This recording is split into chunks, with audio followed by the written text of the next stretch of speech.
C'est grave, les amis. Les immigrants de la communauté africaine ont décidé de sacrifier leurs enfants pour avoir plus d'argent. C'est malheureux, mais en même temps, c'est un phénomène qui prend malheureusement de l'ampleur. Alors, je vous en parle dans cette vidéo.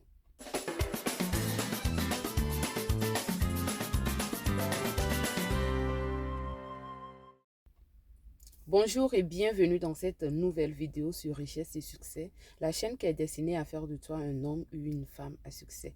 Alors, si tu viens d'arriver ici, presse-toi de t'abonner, active surtout la cloche de notification et partage les vidéos pour agrandir cette belle communauté.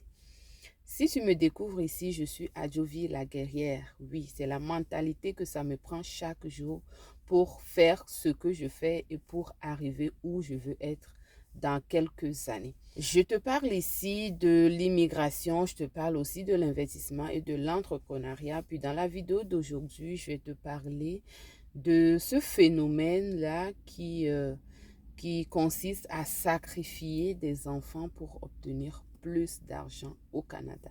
C'est un phénomène qui prend malheureusement de l'ampleur et j'ai décidé d'en parler dans cette vidéo pour conscientiser ces personnes-là qui font cette pratique et pour mettre en garde aussi les futurs immigrants qui vont arriver au Canada et qui vont peut-être se confronter à cette situation-là. Alors, de quoi est-ce qu'il s'agit?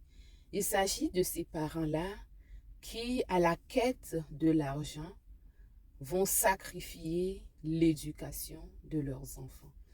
Vous savez, je suis parent, moi-même j'ai des enfants et la cause des enfants, ça me tient vraiment à cœur. Je peux vous dire que l'éducation de mes enfants fait partie de mes plus grandes priorités. Alors, lorsque vous êtes un parent ou que vous décidez de devenir un parent, mettez-vous en tête que ce que va devenir cet enfant demain est en grande partie lié à vous. C'est-à-dire que l'enfant qui arrive ou l'enfant que vous décidez de faire venir dans ce monde, vous avez la responsabilité de faire de cet enfant-là un adulte qui est épanoui demain. Et lorsqu'un enfant naît,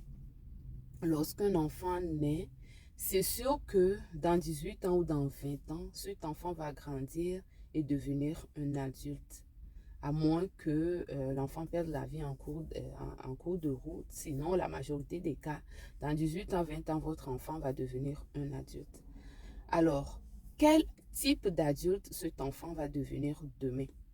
C'est en majorité lié à vous. Votre influence sur votre enfant va faire de cet enfant un adulte demain. Alors, lorsque vous mettez tout votre temps dans le travail, vous ne passez pas du temps à éduquer votre enfant. Vous devez comprendre que si vous ne le faites pas, la société le fera à votre place. Si vous ne le faites pas, l'Internet va le faire à votre place. YouTube va le faire à votre place. Facebook va le faire à votre place. TikTok va le faire à votre place. Et malheureusement, c'est tout ce que je viens de citer là. Ça ne va pas le faire comme vous aurez aimé que ça soit. Alors, est-ce que ça vaut le coup d'avoir des enfants et qu'une fois adultes, ce soit des enfants ou des adultes envers qui vous n'avez pas la joie, envers qui, quand vous regardez vos enfants demain, il faut que vous soyez fiers de vos enfants. Mais pour arriver à être fiers de vos enfants, il faut que vous ayez ce pouvoir-là de leur transmettre de bonnes valeurs. Ce pouvoir-là de faire des enfants émotionnellement équilibrés. Et vous n'allez pas faire tout ce travail-là en passant votre journée au travail, en passant tout le temps au travail. Est-ce qu'on s'entend? Alors, il y a des parents qui, peut-être parce que les enfants sont en âge de rester seuls à la maison, vous allez voir que c'est des parents. Les deux parents vont quitter les enfants et aller travailler. Les enfants vont être seuls à la maison. Mais généralement, c'est des enfants qui ont au moins 10 ans. Au Canada, c'est ça, il faut que l'enfant ait un certain âge pour pouvoir rester seul à la maison. Alors, les parents vont attendre jusque les enfants aient ces âges-là qu'il faut. Et ils vont les laisser seuls à la maison parce qu'ils se disent, oui, ils peuvent maintenant rester à la maison. Et les deux parents vont aller travailler toute la journée. Et ces enfants-là sont laissés à eux. Ils seront scotchés à la télévision à longueur de journée. Et c'est la télévision qui va les éduquer. Alors, malheureusement, ce qui va arriver à l'âge adulte, c'est que vous allez regarder vos enfants là, puis vous ne serez pas fiers. Parce que l'éducation que la télévision leur aura donnée ne vous conviendra pas. Donc, je fais cette vidéo pour attirer votre attention. Je fais cette vidéo pour vous réveiller un petit peu. C'est vrai que nous sommes dans un pays capitaliste où trouver de l'argent, surtout en étant salarié, c'est difficile.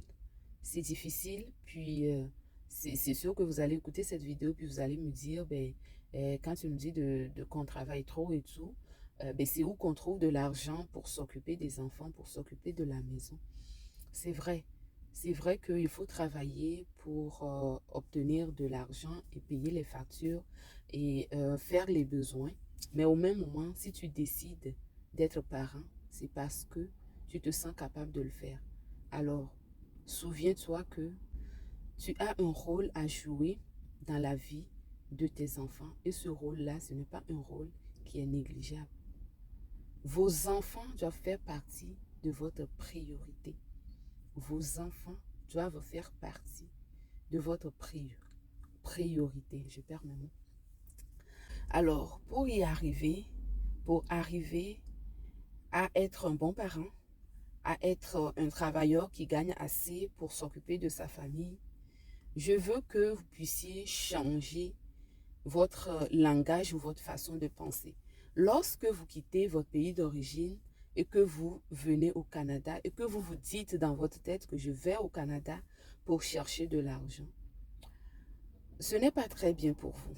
Alors, pour arriver à concilier votre rôle de bon parent et votre rôle de travailleur qui va amener de l'argent à la maison pour subvenir aux besoins de la famille, voici ce que je vous conseille. Au lieu que en quittant votre pays, vous dites je vais au Canada pour me faire de l'argent, je vais au Canada pour chercher de l'argent. Dites-vous plutôt que je vais au Canada pour construire une vie. Et ça va changer beaucoup de choses.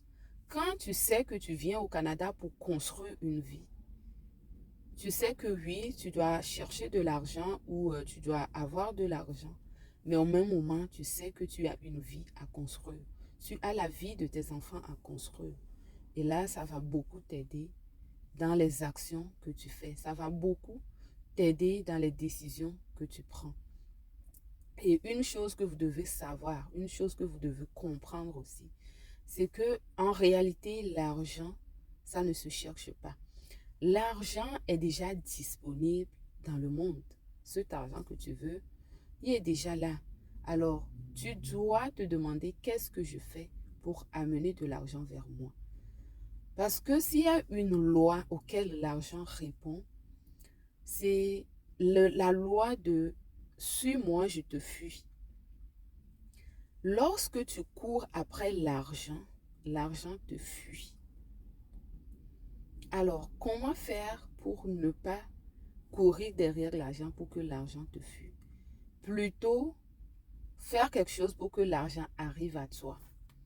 Il faut d'abord aimer l'argent, avoir une bonne relation avec l'argent. Et c'est ainsi que l'argent va pouvoir venir à toi sans que tu mettes toutes tes heures à travailler. Donc, si tu es parent et que tu écoutes cette vidéo, j'aimerais que, après avoir écouté cette vidéo, que tu puisses dresser une liste de tes priorités et que tes enfants soient parmi les plus grandes de tes priorités. Voilà les amis, ce que j'avais pour vous aujourd'hui. Dites-moi qu'est-ce que vous en pensez en commentaire. Et je vous donne rendez-vous bientôt dans une prochaine vidéo. Je vous envoie plein d'amour. Portez-vous bien et à la prochaine. Bye bye.